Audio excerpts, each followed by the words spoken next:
بسم اللہ الرحمن الرحیم۔ السلام علیکم دوستو، خلیفہ ہارون الرشید کا ایک 16 سالہ بیٹا زاہدوں اور درویشوں کی صحبت میں بہت رہتا تھا۔ حالت یہ تھی کہ قبرستان نکل جاتا، وہاں جا کر مردوں سے خطاب کر کے کہتا، تم ہم سے پہلے دنیا میں موجود تھے اور دنیا کے مالک تھے، اب تم قبرستانوں میں ہو۔ کاش مجھے خبر مل جائے کہ تم کیا بولتے تھے، لوگ تم سے کیا کہا کرتے تھے۔ اس طرح کے حسرت آمیز کلمات کہتا، پھر پھوٹ پھوٹ کر روتا۔ یہ لڑکا ایک دن اپنے باپ خلیفہ ہارون الرشید کے دربار آیا۔ درویش کا لباس پہنا تھا۔ دربار میں موجود امراء نے برا محسوس کیا، اور امیر المومنین کا بیٹا ہے اور یہ لباس۔ یہ بات خلیفہ ہارون الرشید تک جا پہنچی تو خلیفہ نے بیٹے سے کہا، تمہارے چال چلن اور لباس نے مجھے رسوا کر دیا ہے۔ باپ کی طرف دیکھا، کچھ جواب نہ دیا۔ اتفاقاً قلعے کے برج پر ایک پرندہ بیٹھا تھا۔ بولا، پرندے تجھے پیدا کرنے والے کی قسم، میرے ہاتھ پر بیٹھ جا۔ لڑکے کے ہاتھ پر پرندہ آ بیٹھا۔ بولا، چلا جا۔ پرندہ اڑ کر چلا گیا۔ قدرت کی یہ نشانی حاضرین کو دکھا کر باپ سے کہا، ابا جان، آپ نے دنیا کی محبت کی وجہ سے مجھے رسوا کر دیا، اب میں ہمیشہ کے لیے آپ سے علیحدہ رہوں گا۔ اور کہا کہ بے توشہ بے حال بے سامان چل کھڑا ہوا۔ چلتے ہوئے ماں نے صرف ایک انگوٹھی اور ایک قرآن شریف دیا۔ وہ ہمراہ لے کر چلا گیا۔ چلتے چلتے بصرہ میں آ ٹھہرا۔ مزدوروں کے ساتھ مٹی گارے والا کام اختیار کر لیا۔ ہفتے میں صرف ایک دن مزدوری کرتا، 1 درہم کماتا، 1 درہم میں 6 دن گزارا کرتا۔ ابو عامر بصری رحمت اللہ کہتے ہیں، میرے گھر کی ایک دیوار گر گئی، بنوانے کے لیے مزدوروں کی تلاش میں نکلا۔ مزدور کی شکل میں حسین و جمیل لڑکا دیکھا جو قرآن شریف کی تلاوت کر رہا ہے۔ اس لڑکے کو کام پر بلا لیا اور کام بتایا۔ ابو عامر کہتے ہیں، جب مغرب میں آ کر دیکھا تو اس لڑکے نے 10 آدمیوں کے برابر کام کیا ہوا تھا۔ میں نے اس کو طے شدہ مزدوری سے زیادہ دینا چاہا، لیکن اس نے لینے سے انکار کر دیا، لہٰذا میں نے اس کو 1 درہم دے کر رخصت کر دیا۔ دوسرے دن پھر میں اس کو لینے گیا تو مزدوروں نے بتایا وہ ہفتے کے روز مزدوری کرتا ہے، 1 درہم سے 6 دن صبر شکر سے گزارا کرتا ہے۔ میں نے فیصلہ کیا کہ کام بند کرتا ہوں، وہ آئے گا تو ہی کام کروں گا۔ ہفتے کا دن آیا تو میں دوبارہ اس لڑکے کو لینے چلا گیا۔ چوراہے پر پہنچ کر دیکھا تو لڑکا اسی جگہ موجود ہے۔ میں نے سلام کیا۔ کام کے لیے لڑکے نے وہی شرطیں لگائیں۔ اس کی شرطیں قبول کر کے میں اس کو کام پر لے آیا۔ مجھے اس کے کام پر بڑا تجسس تھا کہ اس نے 10 آدمیوں کے برابر کام کیسے کیا۔ اس بار میں اس کو کام پر لگایا اور خود دور جا کر چھپ کر بیٹھ گیا تاکہ دیکھ سکوں کہ یہ نوجوان کس طرح اتنی جلدی کام کرتا ہے۔ جب میں نے یہ منظر دیکھا تو مجھے معلوم ہو گیا کہ یہ نوجوان خدا کا شخص ہے اور اللہ کا ولی ہے۔ ایسے لوگوں کی اسی طرح اللہ تعالیٰ کی طرف سے اعانت اور مدد ہوا کرتی ہے۔ جب اس نوجوان نے شام کو کام ختم کیا تو میں نے 3 درہم پیش کیے، وہ صرف 1 درہم لے کر چلا گیا۔ اب میں نے دوبارہ کام روک لیا اور ہفتے کے دن کا انتظار کرنے لگا۔ پھر جب ہفتے کا روز آیا تو مزدوروں نے بتایا وہ 3 دن سے ایک ویرانے میں بیمار پڑا ہے، اسی لیے وہ آج مزدوری کے لیے نہیں آ سکا۔ میں نے ایک مزدور سے کہا کہ مجھے وہاں لے چل جس جگہ وہ بیمار پڑا ہے۔ میں نے اجرت دی اور اس مزدور کے ساتھ اس کے ٹھکانے پر پہنچا۔ دیکھا تو وہ نوجوان ویرانے میں بے دل بے بس پڑا تھا۔ میں نے سلام کیا۔ میں نے دیکھا کہ اس کے سر کے نیچے ایک اینٹ کا ٹکڑا پڑا ہے۔ اس نے آنکھ کھولی، مجھے پہچانا اور سلام کا جواب دیا۔ میں نے فوراً اس کا سر اپنی گود میں رکھ لیا۔ اس نے مجھے اس سے منع کیا اور کمزور اور نحیف آواز میں ایک شعر پڑھا جس کا ترجمہ یہ ہے، اے میرے دوست، خوشی اور عیش سے دھوکہ نہ کھاؤ، کیونکہ عمر جا رہی ہے، عیش و عشرت بے رخصت ہو جائے گا، اور جب تو زندگی میں قبرستان میں کوئی جنازہ لے جائے تو یہ جان لے کہ ایک دن مجھے بھی دنیا چھوڑ کر جانا ہے۔ پھر اس نوجوان نے مجھے وصیت کرتے ہوئے کہا، ابو عامر، جب میری روح پرواز کر جائے تو مجھے غسل دینا اور میرے ان کپڑوں میں مجھے دفنا دینا۔ میں نے کہا، نئے کپڑوں میں تجھے کیوں نہ دفناؤں؟ کہا، مردوں کی بے نسبت زندہ نئے کپڑوں کا زیادہ محتاج ہوتا ہے۔ زندگی میں نے اسی حالت میں گزاری ہے، اب نئے کپڑے تو ویسے مٹی ہو جائیں گے، یاد رکھو صرف نیک اعمال ساتھ رہیں گے۔ پھر کہنے لگا، میری چادر گورگن کو دینا اور یہ قرآن شریف اور انگشتری امیر المومنین کو پہنچا دینا، اور میرا یہ پیغام دینا کہ دیکھو بیدار ہو جاؤ، کہیں اس غفلت اور دھوکے میں تمہیں موت نہ آ جائے۔ ابو عامر کہتے ہیں، یہ بات ہو رہی تھی کہ روح جسد سے پرواز کر گئی۔ اس وقت میں نے جانا کہ یہ خلیفہ ہارون الرشید کا جگر گوشہ ہے۔ وہ کہتے ہیں، کہ میں نے اس نوجوان کی وصیت کے مطابق اس کی تدفین کی، اور تدفین سے فارغ ہونے کے بعد میں اس کا قرآن پاک اور انگوٹھی لے کے خلیفہ کے محل کی جانب روانہ ہو گیا۔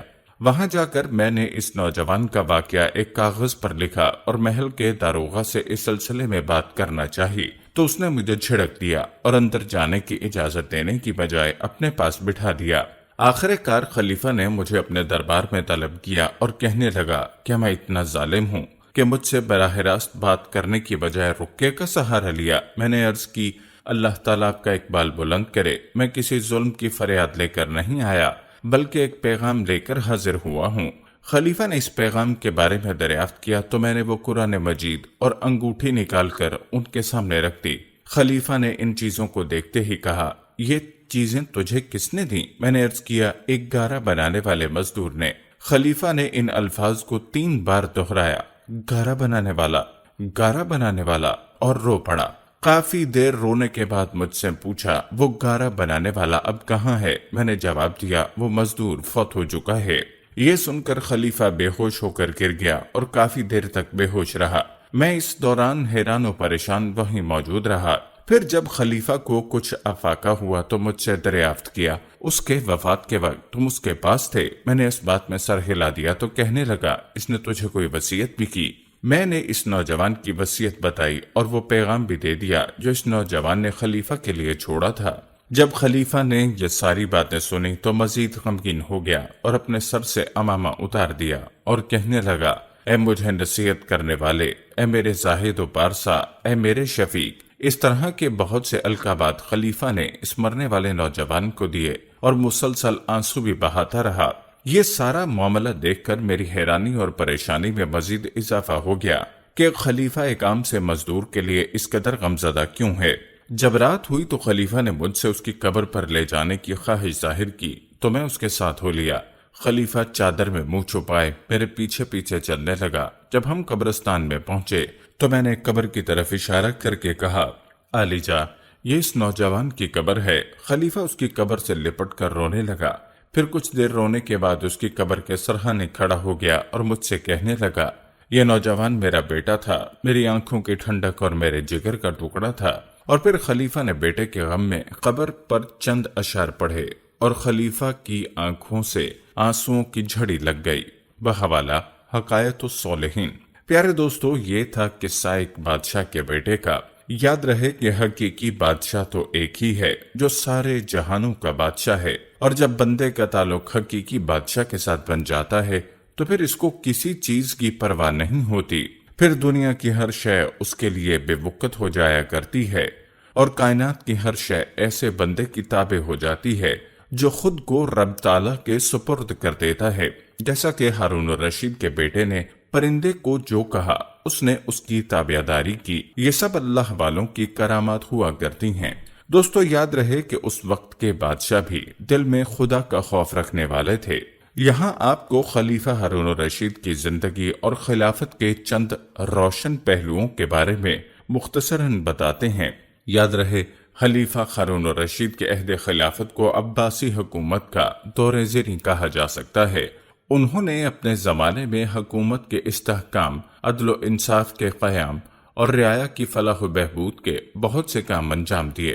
مورخین نے لکھا، اس کا دستور تھا کہ لباس تبدیل کر کے بغداد کے گلی کوچوں میں رات بھر حضرت عمر کی مانند گشت کیا کرتے تھے اور اپنی رعایا کے حالات دریافت کیا کرتے تھے۔ خلیفہ ہارون الرشید نے ملکی باشندوں کی سہولت کے لیے آبپاشی کے نظام کو بہتر بنایا اور اس کے لیے مستقل محکمہ قائم کیا، جس کا یہ بھی مقصد تھا کہ آمدنی میں اضافہ ہو۔ خراج کی وصولی اور بے احتیاطی کو روکنے کے لیے شرعی قوانین مراتب کرائے، جس کو حضرت امام ابو یوسف قاضی القضا نے ترتیب دیا، جو آج بھی کتاب الخراج کے نام سے ہمارے سامنے موجود ہے۔ اس طرح انہوں نے ایسا طرز عمل اختیار کیا جس سے سب کو فائدہ پہنچا۔ کہا جاتا ہے کہ خلیفہ ہارون الرشید دل کے بڑے سخی اور ہاتھ کے بڑے کشادہ تھے۔